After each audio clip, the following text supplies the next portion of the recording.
श्री सद्गुरुदेव भगवान की जय। परम प्रभु श्री रामलाल जी महाराज की जय। योगीराज अनंत स्वामी श्री चंद्र मोहन जी महाराज की जय। श्री सदाशिव भगवान की जय। श्री वृंदावन बिहारी लाल की जय। श्री शंकर भगवान की जय। ओम श्री परमात्मने नमः। श्रीमद्भगवद गीता अथ श्री तृतीयोऽध्यायः। अर्जुन उवाच जायसी चेत कर्मणस्ते मता बुद्धिर्जनार्दन तत्किं कर्मणि घोरे माम नियोजयसी केशव। अर्जुन बोले, हे जनार्दन, यदि आपको कर्म की अपेक्षा ज्ञान श्रेष्ठ मानने हैं तो फिर हे केशव मुझे भयंकर कर्म में क्यों लगाते हैं। व्यामिश्रेणेव वाक्येन बुद्धिं मोहयसीव मे तदेकं वद निश्चित्य येन श्रेयोऽहमाप्नुयाम्। आप मिले हुए से वचनों से मेरी बुद्धि को मानो मोहित कर रहे हैं, इसीलिए उस एक बात को निश्चित करके कहिए जिससे मैं कल्याण को प्राप्त हो जाऊं। श्री भगवान उवाच लोकेऽस्मिन् द्विविधा निष्ठा पुरा प्रोक्ता मया नघ ज्ञान योगेन सांख्यानां कर्म योगेन योगिनाम्। श्री भगवान बोले, हे निष्पाप, इस लोक में दो प्रकार की निष्ठा मेरे द्वारा पहले कही गई है। उसमें से सांख्य योगियों की निष्ठा तो ज्ञान योग से और योगियों की निष्ठा कर्म योग से होती है। न कर्मणामनारम्भात् नैष्कर्म्यं पुरुषोष्णुते न च संन्यासनादेव सिद्धिं समधिगच्छति। मनुष्य ना तो कर्मों का आरंभ किए बिना निष्कर्मता को यानी योग निष्ठा को प्राप्त होता है और ना कर्मों के केवल त्याग मात्र से सिद्धि यानी सांख्य निष्ठा को ही प्राप्त होता है। न हि कश्चित् क्षणमपि जातु तिष्ठत्य कर्मकृत् कार्यते हवशः कर्म सर्वः प्रकृतिजैर्गुणैः। निसंदेह कोई भी मनुष्य किसी भी काल में क्षण मात्र भी बिना कर्म किए नहीं रहता, क्योंकि सारा मनुष्य समुदाय प्रकृति जनित गुणों द्वारा परवश हुआ कर्म करने के लिए बाध्य किया जाता है। कर्मेन्द्रियाणि संयम्य यो आस्ते मनसा स्मरन् इंद्रियार्थान् विमूढ़ात्मा मिथ्याचारः स उच्यते। जो मूढ़ बुद्धि मनुष्य समस्त इंद्रियों को हठपूर्वक ऊपर से रोककर मन से उन इंद्रियों के विषयों का चिंतन करता रहता है वह मिथ्याचारी अर्थात दंभी कहा जाता है। यस्तु इंद्रियाणि मनसा नियम्य रभते अर्जुन कर्मेन्द्रियैः कर्मयोगम असक्तः स विशिष्यते। किंतु हे अर्जुन, जो पुरुष मन से इंद्रियों को वश में करके अनासक्त हुआ समस्त इंद्रियों द्वारा कर्मयोग का आचरण करता है वही श्रेष्ठ है। नियतं कुरु कर्म त्वं कर्मजायो ह्य कर्मणः शरीर यात्रापि च ते न प्रसिद्धेद कर्मणः। तू शास्त्र विहित कर्तव्य कर्म कर, क्योंकि कर्म न करने की अपेक्षा कर्म करना श्रेष्ठ है तथा कर्म न करने से तेरा शरीर निर्वाह भी सिद्ध नहीं होगा। यज्ञार्थात् कर्मणोऽन्यत्र लोकोऽयं कर्मबन्धनः तदर्थं कर्म कौन्तेय मुक्तसंगः समाचर। यज्ञ के निमित्त किए जाने वाले कर्मों से अतिरिक्त दूसरे कर्मों में लगा हुआ ही ये मनुष्य समुदाय कर्मों से बंधता है। इसीलिए हे अर्जुन, तू आसक्ति से रहित होकर उस यज्ञ के निमित्त ही भली भांति कर्तव्य कर्म कर। सहयज्ञा प्रजा सृष्ट्वा पुरोवाच प्रजापति अनेन प्रसविष्यध्वम् एष वो स्पृष्ट कामदुक्। प्रजापति ब्रह्मा ने कल्प के आदि में यज्ञ सहित प्रजाओं को रचकर उनसे कहा कि तुम लोग इस यज्ञ के द्वारा वृद्धि को प्राप्त हो और ये यज्ञ तुम लोगों को इच्छित भोग प्रदान करने वाला हो। देवान् भावयतानेन ते देवा भावयन्तु वः परस्परं भावयन्तः श्रेयः परमवाप्स्यथ। तुम लोग इस यज्ञ के द्वारा देवताओं को उन्नत करो और वह देवता तुम लोगों को उन्नत करें। इस प्रकार निस्वार्थ भाव से एक दूसरे को उन्नत करते हुए तुम लोग परम कल्याण को प्राप्त हो जाओगे। इष्टान् भोगान् वो देवा दास्यन्ते यज्ञ भाविताः तैर्दत्तान् प्रदायेभ्यो यो भुङ्क्ते तेनैव सः। यज्ञ के द्वारा बढ़ाए हुए देवता तुम लोगों को बिना मांगे ही इच्छित भोग निश्चय ही देते रहेंगे। इस प्रकार उन देवताओं के द्वारा दिए हुए भोगों को जो पुरुष उनको बिना दिए ही स्वयं भोगता है वह चोर ही है। यज्ञशिष्टाशिनः सन्तो मुच्यन्ते सर्वकिल्बिषैः भुञ्जते ते त्वघं पापा ये पचन्त्यात्मकारणात्। यज्ञ से बचे हुए अन्न को खाने वाले श्रेष्ठ पुरुष सब पापों से मुक्त हो जाते हैं और जो पापी लोग अपना शरीर पोषण करने के लिए ही अन्न पकाते हैं वे तो पाप को ही खाते हैं। अन्नाद् भवन्ति भूतानि पर्जन्यादन्न संभवः यज्ञाद् भवति पर्जन्यो यज्ञः कर्म समुद्भवः कर्म ब्रह्मोद्भवं विद्धि ब्रह्माक्षर समुद्भवं तस्मात् सर्वगतं ब्रह्म नित्यं यज्ञे प्रतिष्ठितम्। संपूर्ण प्राणी अन्न से उत्पन्न होता है। अन्न की उत्पत्ति वृष्टि से होती है, वृष्टि यज्ञ से होती है और यज्ञ विहित कर्मों से उत्पन्न होने वाला है। कर्म समुदाय को तू वेद से उत्पन्न और वेद को अविनाशी परमात्मा से उत्पन्न हुआ जान। इससे सिद्ध होता है कि सर्वव्यापी परम अक्षर परमात्मा सदा ही यज्ञ में प्रतिष्ठित है। एवं प्रवर्तितं चक्रम नानुवर्तयति ह्यः अघायुरिन्द्रियारामो मोघं पार्थ स जीवति। हे पार्थ, जो पुरुष इस लोक में इस प्रकार परंपरा से प्रचलित सृष्टि चक्र के अनुकूल नहीं बरतता अर्थात अपने कर्तव्य का पालन नहीं करता वह इंद्रियों के द्वारा भोगों में रमण करने वाला पापायु पुरुष व्यर्थ ही जीता है। यस्तु आत्मरतेव स्यात् आत्मतृप्तश्च मानवः आत्मन्येव च संतुष्टः तस्य कारणं न विद्यते। परंतु जो मनुष्य आत्मा में ही रमण करने वाला है और आत्मा में ही तृप्त तथा आत्मा में ही संतुष्ट हो, उसके लिए कोई कर्तव्य नहीं है। नैव तस्य कृतेनार्थो न कृतेनेह कश्चन न चास्य सर्वभूतेषु कश्चिदर्थव्यपाश्रयः। उस महापुरुष का इस विश्व में न तो कर्म करने से कोई प्रयोजन रहता है और न कर्मों के न करने से ही कोई प्रयोजन रहता है, तथा संपूर्ण प्राणियों में भी इसका किंचन मात्र भी स्वार्थ का संबंध नहीं रहता। तस्मादसक्तस्ततं कार्यं कर्म समाचर असक्तो याचरन् कर्म परम आप्नोति पुरुषः। इसीलिए तू निरंतर आसक्ति से रहित होकर सदा कर्तव्य कर्म को भली भांति करता रहे, क्योंकि आसक्ति से रहित होकर कर्म करता हुआ मनुष्य परमात्मा को प्राप्त हो जाता है। कर्मणैव हि संसिद्धम् आस्थिता जनकादयः लोकसंग्रहमेवापि संपश्यन् कर्तुमर्हसि। जनकादि ज्ञानी जन भी आसक्ति रहित कर्म द्वारा ही परम सिद्धि को प्राप्त हुए थे। इसीलिए तथा लोक संग्रह को देखते हुए भी तू कर्म करने को ही योग्य है, अर्थात तुझे कर्म करना ही उचित है। यद्यदाचरति श्रेष्ठः तत्तदेवेतरो जनः स यत्प्रमाणं कुरुते लोकस्तदनुवर्तते। श्रेष्ठ पुरुष जो जो आचरण करता है, अन्य पुरुष भी वैसा वैसा ही आचरण करते हैं। वह जो कुछ प्रमाण कर देता है, समस्त मनुष्य समुदाय उसी के अनुसार बरतने लग जाता है। न मे पार्थास्ति कर्तव्यं त्रिषु लोकेषु किंचन नानवाप्तमवाप्तव्यं वर्त एव च कर्मणि। हे अर्जुन, मुझे इन तीनों लोकों में न तो कुछ कर्तव्य है और न कोई भी प्राप्त करने योग्य वस्तु अप्राप्त है, तो भी मैं कर्म में ही बरतता हूँ। यदि हम न वर्तेयं जातु कर्मण्य तंत्रतः मम वर्तमानुवर्तन्ते मनुष्याः पार्थ सर्वशः। क्योंकि हे पार्थ, यदि कदाचित मैं सावधान होकर कर्मों में न बरतूं तो बड़ी हानि हो जाए, क्योंकि मनुष्य सब प्रकार से मेरे ही मार्ग का अनुसरण करते हैं। उत्सीदेयुर्मे लोका न कुर्यां कर्म चेदहं शंकरस्य च कर्ता स्याम उपहन्यामि महाप्रजा। इसीलिए यदि मैं कर्म न करूं तो ये सब मनुष्य नष्ट भ्रष्ट हो जाएं और मैं संकर्ता का करने वाला हूं तथा इस समस्त प्रजा को नष्ट करने वाला बनूं। सक्ता कर्मण्य विद्वांसो यथा कुर्वन्ति भारत कुर्याद् विद्वांस तथा सक्तः चिकीर्षुर्लोक संग्रहम्। हे भारत, कर्म में आसक्त हुए अज्ञानी जन जिस प्रकार कर्म करते हैं, आसक्ति रहित विद्वान भी लोक संग्रह करना चाहता हुआ उसी प्रकार कर्म करे। न बुद्धिभेदं जनयेत् अज्ञानां कर्म संज्ञिनां जोषयेत् सर्व कर्माणि विद्वान् युक्तः समाचरन्। परमात्मा के स्वरूप में अटल स्थित हुए ज्ञानी पुरुष को चाहिए कि वे शास्त्र विहित कर्मों में आसक्ति वाले अज्ञानियों की बुद्धि में भ्रम अर्थात कर्मों में अश्रद्धा उत्पन्न ना करे, किंतु स्वयं शास्त्र विहित समस्त कर्म भली भांति करता हुआ उनसे भी वैसा ही करावे। प्रकृते क्रियमाणानि गुणैः कर्माणि सर्वशः अहंकार विमूढ़ात्मा कर्ताहमिति मन्यते। वास्तव में संपूर्ण कर्म सब प्रकार से प्रकृति के गुणों द्वारा किए जाते हैं, तो भी जिसका अंतःकरण अहंकार से मोहित हो रहा है, ऐसा अज्ञानी मैं करता हूँ ऐसा समानता है। तत्त्ववित्तु महाबाहो गुणकर्म विभागयोः गुणा गुणेषु वर्तन्त इति मत्वा न सज्जते। परंतु हे महाबाहो, गुण विभाग और कर्म विभाग के तत्व को जानने वाला ज्ञान योगी संपूर्ण गुण ही बरत रहे हैं, ऐसा समझकर उनमें आसक्त नहीं होता। प्रकृतेर्गुण सम्मूढ़ाः सज्जन्ते गुणकर्मसु तान् कृत्स्नविदो मन्दान् कृत्स्नविन्न विचालयेत्। प्रकृति के गुणों से अत्यंत मोहित हुए मनुष्य गुणों में और कर्मों में आसक्त रहते हैं। उन पूर्णता न समझने वाले मंद बुद्धि अज्ञानियों को पूर्णता जानने वाला ज्ञानी विचलित ना करे। मयि सर्वाणि कर्माणि सन्न्यस्याध्यात्मचेतसा निराशीर्निर्ममो भूत्वा युध्यस्व विगतज्वरः। मुझ अंतर्यामी परमात्मा में लगे हुए चित्त द्वारा संपूर्ण कर्मों को मुझ में अर्पण करके आशा रहित, ममता रहित और संताप रहित होकर युद्ध कर। ये मे मतमिदं नित्यम् अनुतिष्ठन्ति मानवाः श्रद्धावन्तो न सूयन्तो मुच्यन्ते तेऽपि कर्मभिः। जो कोई मनुष्य दो सृष्टि से रहित और श्रद्धायुक्त होकर मेरे इस मत का अनुसरण करते हैं, वे भी संपूर्ण कर्मों से छूट जाते हैं। ये त्वेतदभ्यसूयन्तो नानुतिष्ठन्ति मे मतम् सर्वज्ञानविमूढांस्तान् विद्धि नष्टान् चेतसः। परंतु जो मनुष्य मुझ में दोषारोपण करते हुए मेरे इस मत के अनुसार नहीं चलते हैं, उन मूर्खों को तू संपूर्ण ज्ञानों में मोहित और नष्ट हुए ही समझ। सदृशं चेष्टते स्वस्याः प्रकृतेर्जानवानपि प्रकृतिं यान्ति भूतानि निग्रहः किं करिष्यति। सभी प्राणी प्रकृति को प्राप्त होते हैं, अर्थात अपने स्वभाव के परवश हुए कर्म करते हैं।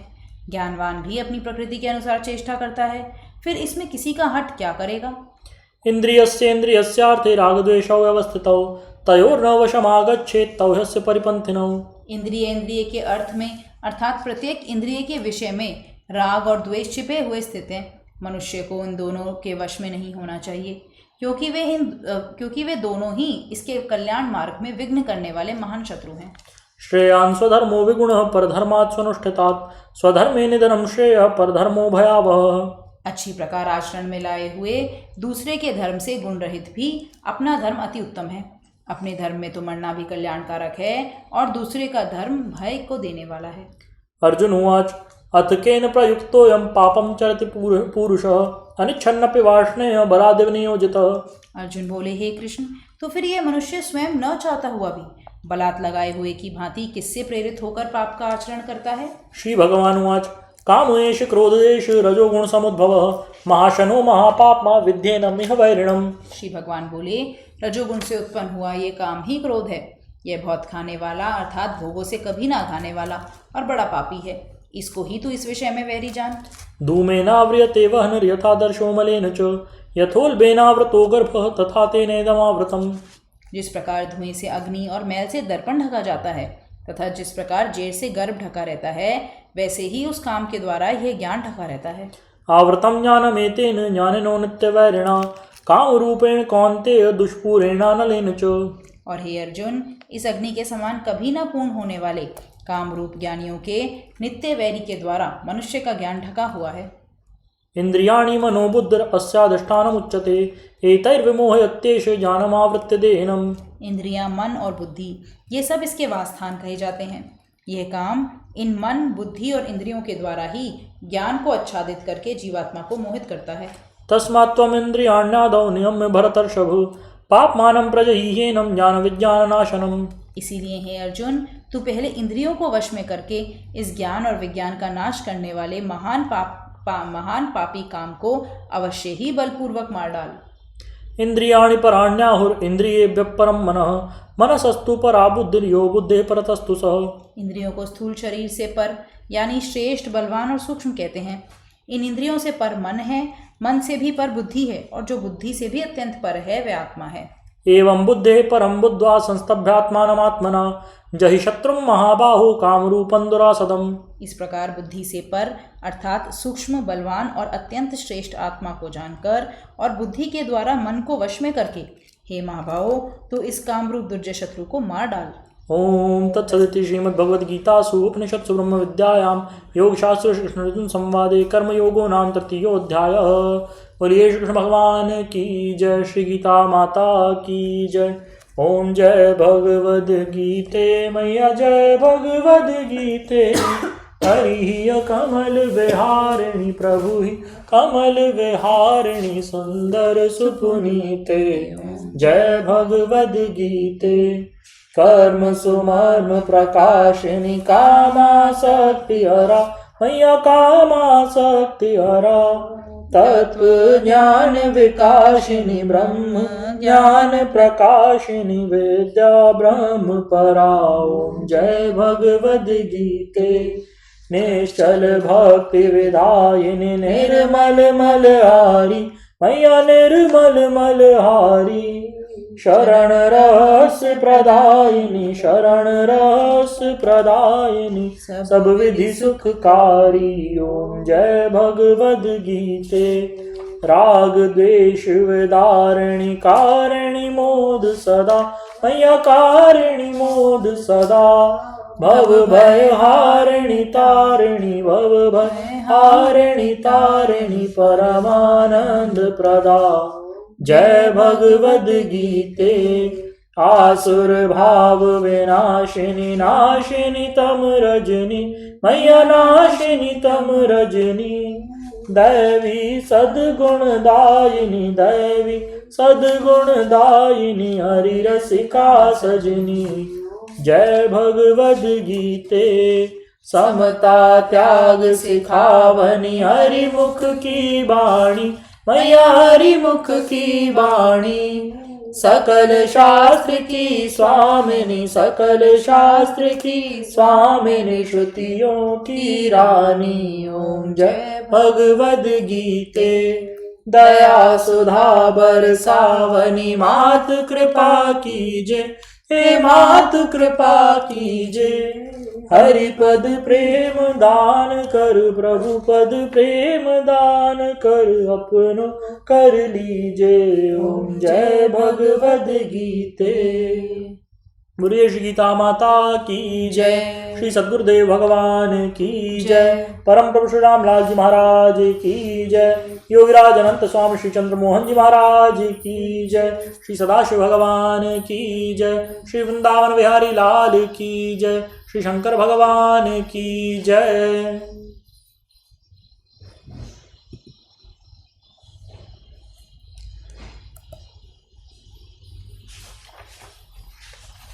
योग सिद्धांत 13वां परिच्छेद, मन की एकाग्रता के साधन, जीवन तत्व साधन।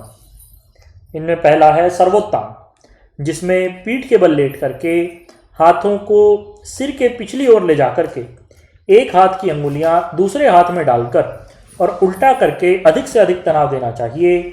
ऐसा एक बार करके शरीर को ढीला छोड़ दो, फिर दोबारा करो।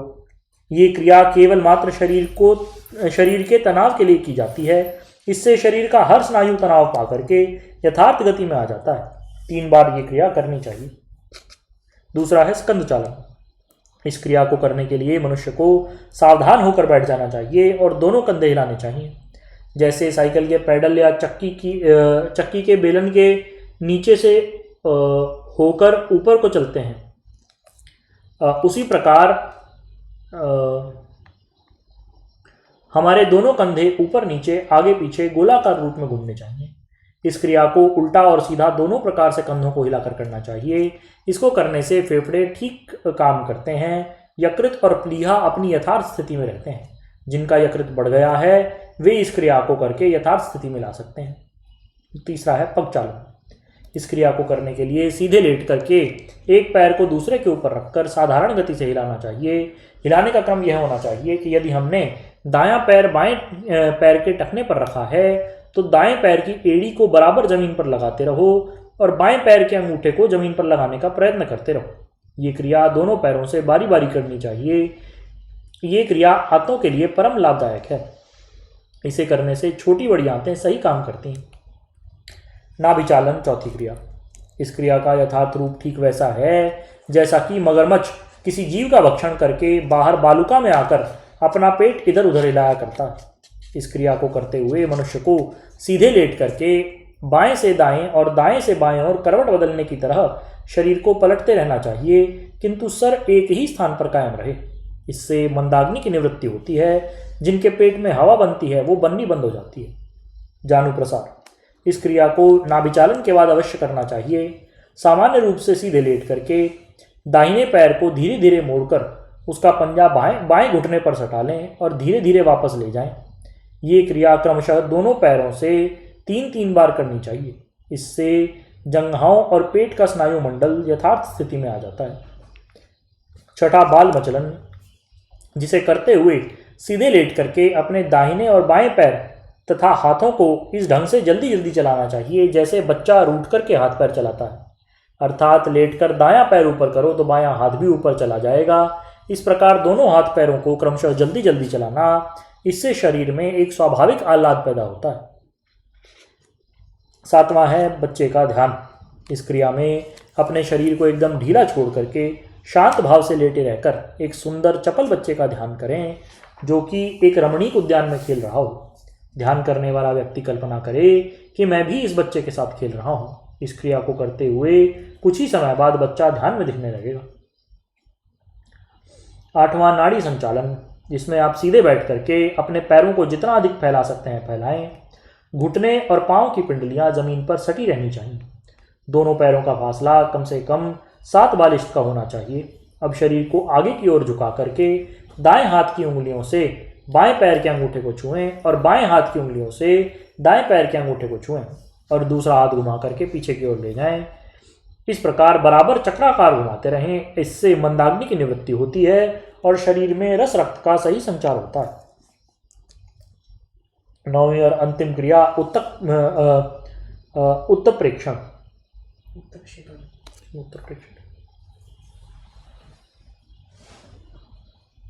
सीधे खड़े होकर के अपने दाहिने हाथ और दाहिने पैर को ऊपर उठा करके झटका दीजिए। फिर बायां हाथ और पैर उठा करके उसी प्रकार झटका दीजिए। ये क्रिया दोनों पैरों से बारी बारी से 3 बार करनी चाहिए। इससे शरीर में नई प्रकार की चेतना आती है।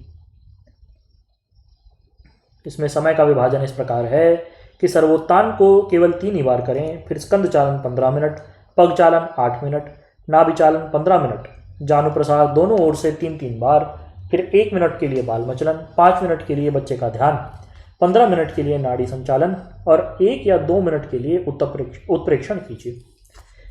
इसी क्रम से ये क्रियाएं अधिक समय के लिए भी बढ़ाई जा सकती हैं। ये क्रियाएं सब नर नारियों के लिए साधारणतया परम उपयोगी हैं। कुछ आवश्यक आसन।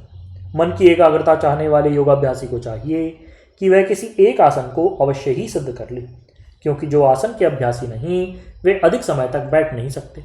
इसके साथ ही जैसे ही सर्वार्थक मन एकाग्रता में परिणत होने लगता है, वैसे ही आसन के हिल जाने से वह पुनः विचलित हो जाता है। इसलिए ध्यानाभ्यासी को एक आसन पर बैठने का अभ्यास नियमानुवर्तता के साथ करना चाहिए। ध्यानाभ्यास के लिए किए जाने वाले आसनों में यह विचार अवश्य रखना चाहिए कि साधक अपने मेरुदंड को एकदम सीधे रखे। मेरुदंड को सीधे रहने से सुषुम्ना की स्वाभाविक गति हो जाती है। सुषुम्ना की स्थिति में आत्मध्यान, ब्रह्मचिंतन और योगाभ्यास करना चाहिए। सुषुम्ना में गति आते ही मन स्वतः ही ब्रह्मनाड़ी में प्रवेश करने लगता है और एकाग्रता स्वाभाविक रूप से होने लगती है। आनंद कंद भगवान श्री कृष्ण ने श्रीमद् भगवद गीता के 6ठे अध्याय में योगाभ्यास करने का एक सरल और उत्तम विधान लिखा है, जिसको सर्वसाधारण के हित के लिए यहाँ उल्लेखित कर रहे हैं। योगी युंजीत सततम आत्मानं रहसि स्थितः एकाकी यत चित्तात्मा निराशीर परिग्रह शुचौ देशे प्रतिष्ठाप्य स्थिरम आसनम आत्मनः नात्युच्छ्रितम नातिनीचम चैलाजिन कुशोत्तरम तत्रैकाग्रम मनः कृत्वा यत् चित्तेन्द्रिय क्रियः उपविश्यासने युञ्जात योगम आत्मविशुद्धये समंकाय शिरोग्रीवं धारयन्नचलं स्थिरः संप्रेक्ष्य नासिकाग्रं स्वं दिशश्चानवलोकयन् प्रशांतात्मा विगतभिः ब्रह्मचारी व्रते स्थितः मनस्संयम्य मच्चित्तो युक्त आसीत मत्परः युञ्जन्नेवं सदात्मानं योगी नियतमानसः शांतिं निर्वाण परमां मत्संस्थामधिगच्छति।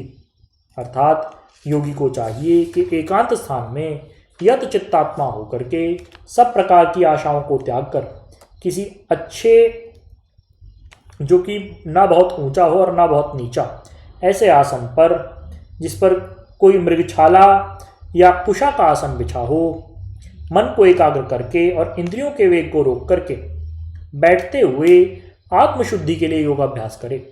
उस समय अपने शरीर का संतुलन ठीक ठाक रखे, काया, गर्दन और सिर बिल्कुल संभाग में स्थित हों, दिशा प्रदिशाओं को न देखे तथा अपनी नासिका के अग्रभाग को देखता रहे। इस प्रकार से निर्भय होकर ब्रह्मचर्य व्रत का पालन करता हुआ मतपरायण होकर ध्यान योग का अभ्यास करे। जो अभ्यासी इस प्रकार नित्य योगाभ्यास करते हैं वह निर्वाण को, परम शांति को और मेरे संस्थान को पा जाते हैं, ऐसा भगवान श्री कृष्ण ने भगवद गीता में कहा। भगवान के इस आदेश के अनुसार सर्वसाधारण को अपना अभ्यास क्रम बनाना चाहिए।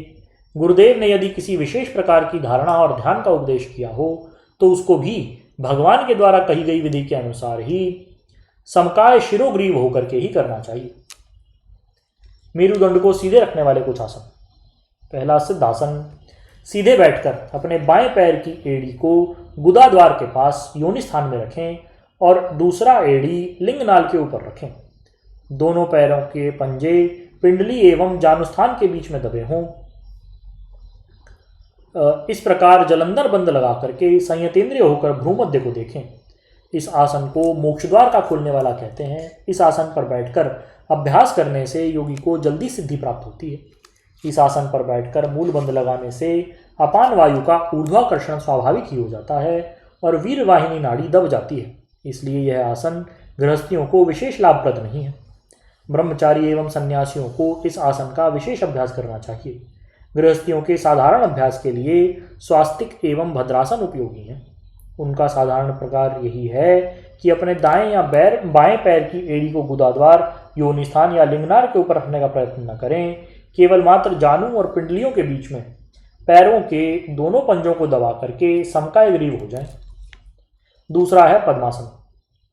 पद्मासन करने की साधारण विधि है अपने दाएं पैर के पंजे को बाएं पैर की जंघा पर जमा कर रखें और बाएं पैर को दाएं पैर की जंघा पर रख करके समकाय शिरोग्रीव होकर मेरुदंड को सीधे रखते हुए दोनों हाथों की अंजलि पुट को नाभि के नीचे जहां दोनों पैरों की एड़ियां जमी हों वहां जमा कर रखें और ठोड़ी को छाती में लगा करके भ्रू मध्यावलोकन करें। इसको सर्वव्याधि विनाशकारी पद्मासन कहते हैं। अभ्यास के लिए यह भी सब प्रकार से श्रेयस्कर है। इसके अतिरिक्त ध्यानाभ्यास के लिए योगीराज लोग इसी पद्मासन के कई भेद मानते हैं, किंतु हर व्यक्ति के लिए वे सुलभ नहीं। नियम पूर्वक अभ्यास करने वाले साधकों के लिए सिद्धासन, स्वास्तिकासन, पद्मासन और भद्रासन ही अधिक सरल और श्रेयस्कर हैं। जो लोग अधिक देर तक समकाय ग्रीव होकर नहीं बैठ सकते और सीधे लेटकर शरीर को बिना हिलाए शवासन की विधि से भी ध्यान योग का अभ्यास कर सकते हैं, किंतु ये आसन जमीन पर सीधे लेटकर अथवा तख्त पर लेटकर ही करना चाहिए। शवासन स्त्रियों के लिए विशेष रूप से हितकर हो सकता है, किंतु इसमें कुछ पालनीय बातें भी हैं कि शरीर को एकदम सीधे रखा जाए, बिल्कुल स्तंभित भाव से रहें, श्वास प्रश्वास की गति को समान रखें और गुरु उपदिष्ट मार्ग से अपने इष्ट देव का बराबर ध्यान करते चले जाएं। ऐसा करने से थोड़े ही दिनों में मन की एकाग्रता होगी और ध्यान अनुभव जारी होंगे। ये जो 5 आसनों का जिक्र मैंने किया है, सर्वसाधारण के लिए ध्यानाभ्यास हेतु बड़े उपयुक्त हैं।